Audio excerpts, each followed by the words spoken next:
coisa comparável ao Holocausto na história da humanidade? Não. Nessa escala? Não, porque foi feito por um país muito civilizado, que era a Alemanha, no coração da Europa. Uma terra de filósofos, de escritores, de compositores, de autores, né? Nietzsche, Beethoven, Wagner. cientistas, Wagner, quer dizer, era uma terra civilizada, né?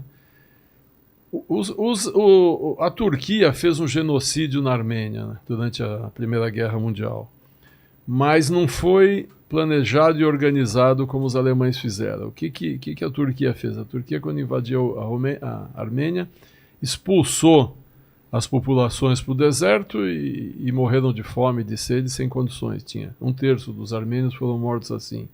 As mulheres eram estupradas e coisa assim.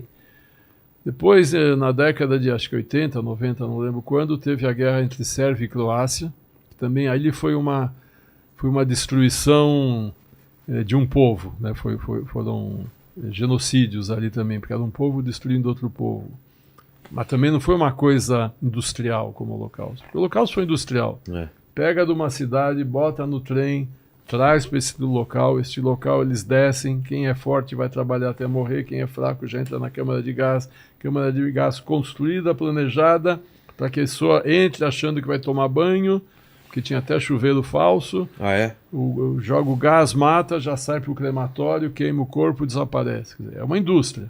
Caramba. Que tinha que funcionar direito. Por isso que o Stangl foi trabalhar em Treblinka, porque estava uma bagunça e os alemães não queriam aquela bagunça e botaram ele para organizar a bagunça. E tudo isso registrado, tudo organizadinho, com horários, nome das pessoas, tudo. Se a gente conseguir, a gente vai ver nos museus agora planilhas da cidade. Lá na Polônia a gente vai ver isso. Vai ver, cidade de Łódź, no dia tal, a tal hora da plataforma saiu um trem com 20 vagões, em cada vagão tinha 928 judeus, o número certinho, sim, tais e tais e tais, o nome de cada um, desembarcaram dia tal, no campo tal, é tudo organizado. Tudo organizadinho e documentado bonitinho. Muita coisa eles não conseguiram destruir.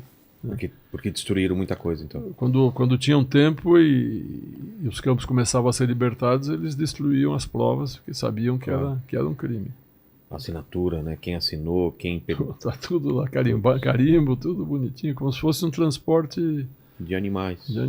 Eu vou levar para o matadouro, quantos bois tem aqui e tal, mesma coisa. E teve estupro também ou não? Então, tem registros? Era proibido, uma das leis raciais proibia a relação sexual entre arianos e judeus. Então, oficialmente era proibido. Se alguém fez, foi... Se alguém fez, foi extraoficialmente, foi por violência também, apesar de que teve casos, por exemplo, o comandante de Plaszow, lá, o Amon Goeth, no filme até mostra que ele tinha uma namorada, ele tinha uma amante judia que ele pegou e usava ela. Mas assim, casos... tinham bordéis em campos, nazistas tinham bordéis, mas... Dentro dos campos? Dentro dos campos, para uso dos soldados ou para uso de prisioneiros não judeus que tinham privilégios, mas as mulheres não eram judias, ou eram polonesas, ou eram romenas, ou eram alemãs criminosas. Então bordéis tinham também. Nossa, isso eu não sabia. Todas as barbaridades que a gente imaginar e muito mais aconteciam. E o que o pessoal vai ver nessa viagem que a gente vai fazer... o que está lá é uma reconstrução ou os prédios, as instalações, elas estão muito próximas do que foi? Não, isso é uma pergunta bem interessante. Nós vamos para Treblinka, que é um campo... Treblinka ele era um campo provisório. Ele foi construído para matar os judeus da região e depois ia ser desmontado. Então, Treblinka era tudo de madeira. E aconteceu exatamente isso. Quando mataram os judeus num raio de sei lá quantos quilômetros em volta, não precisava mais de Treblinka, desmontaram tudo. Quando os soviéticos começam a avançar na Polônia, eles falam, vão descobrir as covas em Treblinka. Então, os alemães voltam para lá com escravos judeus, desenterram o que ainda tinha de ossadas, de corpos, que inclusive o pessoal conta que era uma coisa horrorosa, e cremaram tudo de novo para não deixar pista nenhuma. Tiveram essa preocupação ainda. Preocupação. Isso eles fizeram em todas as covas coletivas do leste. Os alemães voltaram para limpar direito, para não deixar prova para os soviéticos. Maidanek, que é um outro campo que a gente vai visitar. Então, nessa que a gente vai visitar, o que tem, então? É um memorial muito bonito, muito emocionante, e tem um museu que conta essa história. Mas não tem nada físico não, lá físico do que nada mais, nada mais. O trem chegava e não tem mais nada. Mas é um lugar muito emocionante. Entendi. Realmente muito emocionante. E depois nós vamos para Majdanek. Majdanek é na cidade de Lublin. Majdanek está muito intacto, porque os soviéticos chegaram muito rápido. Os alemães não esperavam um avanço tão rápido, tiveram que sair correndo e não tiveram tempo de destruir nada. Não puseram fogo em nada, não destruíram os crematórios, nada. E quando você perguntou se está inteirinho ou está remodelado, uma preocupação do governo polonês é não mexer em nada. Porque ele fala assim, se eles reconstruírem alguma coisa, vamos dizer, um barracão estava muito velho e cai. Tá. Se eles reconstruírem, os negacionistas vão falar, isso é construção, isso não é original. Entendi. Então a pergunta que você fez faz todo sentido, porque eles conservam sem reformar. Entendi. Sabe? Então, tudo que você vai ver é 100% original. Se caiu um telhado, vai ficar caído, porque senão vão dizer que foi construído para parecer que é verdade. Entendi. Então, ali é exatamente realmente, como eu falo, está pronto para funcionar. Em Auschwitz, portões de Auschwitz, então... Auschwitz-Birkenau é tudo original, tudo que a gente vai ver é original. Auschwitz, que era uma construção de tijolo, está inteirinho também. Está muito bem conservado, está inteiro. Nós vamos ver os cabelos que os alemães pegavam dos prisioneiros para usar como material térmico do submarino. Nós vamos ver milhares e milhares de pares de sapato que eram reformados e vendidos na Alemanha, óculos, barbeadores, está tudo ali. Birkenau, que era o campo de extermínio que é colado a Auschwitz, a 3 quilômetros, tem alguns barracões ainda intactos, mas, sei lá, 90% dos alemães conseguiram tacar o lança-chamas e queimar tudo, mas você vê só, assim, centenas de chaminés, que eram de tijolos, ficaram intactas. E o portão principal está intacto. Mas tudo que você vê é original. Não tem nada mexido. O que você vai ver que não é original e até parece original, mas não é, quando a gente for para Varsóvia, a gente vai na Cidade Velha, como eles chamam, na parte velha. Você já foi para o Epcot Center?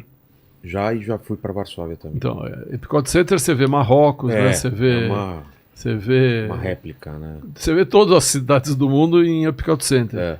Varsóvia é assim também. Quem não sabe, 95% foi colocado abaixo. Nossa.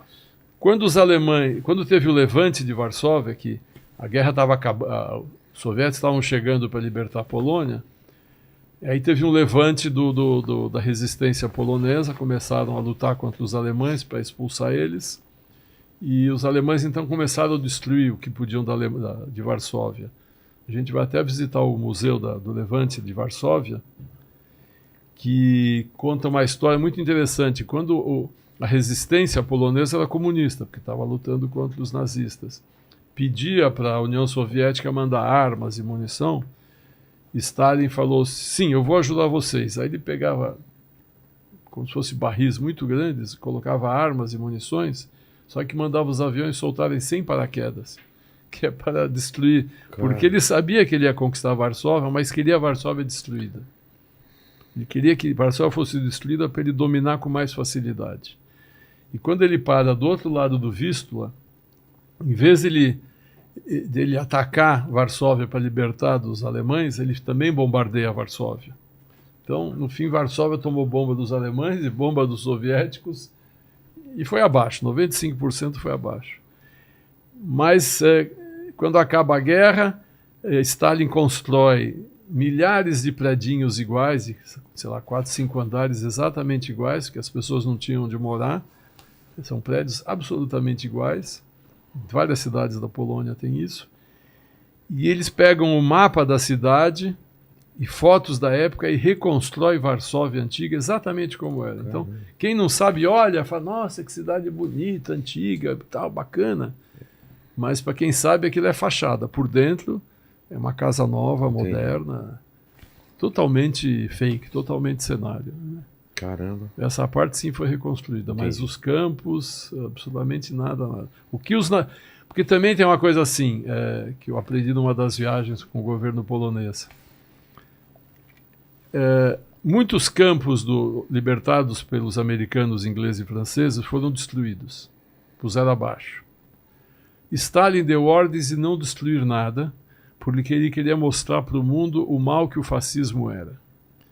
Então, apesar dele fazer os campos dele na Sibéria, nos gulags e tal, que ele também prendia os opositores do regime e trabalhavam até a morte na Sibéria, ele queria mostrar, olha como o fascismo é ruim. Não destruam nada, mantenham tudo intacto. Por isso que os campos na Polônia são intactos, e esses locais, como a gente vai para Treblinka, Plaszów, que foram destruídos, ele faz monumentos gigantescos para mostrar como o fascismo é ruim. Entendi. Do lado ocidental, já é o contrário. Eu visitei um campo na Áustria, com um sobrevivente que passou por lá, na cidade de Melk. Até num dos meus filmes, Sobreviveu ao Holocausto, tem essa cena. Eu fui antes conhecer todo o roteiro que o sobrevivente ia fazer. Eu e o editor e o meu co-diretor junto, a gente fez a mesma viagem que a gente ia fazer depois que o sobrevivente. E quando a gente chegou nessa cidade, fomos procurar o campo de Melk, não existia mais. A única coisa que existia era uma construção de pedra, como se fosse o portão antigo. Sim. E você passava o portão, tinha um condomínio de casas, né? Casas normais, cerquinha, tudo verdinho, bonitinho.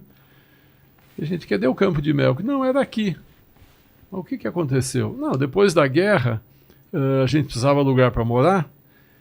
Como aqui já tinha instalação de água, luz, esgoto, tudo, porque o campo precisava, o campo recebeu 40 mil pessoas, puseram abaixo tudo e lotearam aquilo lá para as pessoas morarem. Quer dizer, as pessoas moram em cima de um lugar que... Um cemitério. Um cemitério que assassinava pessoas e tal. Quando eu vou com esse sobrevivente, a semana seguinte que a gente vai lá, na filmagem, eu não falei nada para ele. Vamos ver o campo de Melk, vamos ver o campo de Melk. Ele passou alguns meses. Ele vai andando com a gente. Quando ele passa esse pórtico, né, ele nem percebe. Mas cadê o campo? Cadê o campo? Aí eu falo, olha para trás. Quando ele olha para trás, ele vê. Falou, mas isso é o portão do campo. Eu falei, você está no campo. Caramba. Puta, ele ficou chocado. Aí a gente conversa com uma mulher que morava lá, que ela que conta, não, tá aqui, a gente precisava ter um lugar para morar e tal, construímos aqui um condomínio. Isso tem muito na Áustria, muito na Alemanha. Então muita coisa... Apagaram a história. Inscreva-se no canal Clipes Lendário para mais cortes como este. Obrigado e uma ótima semana a todos.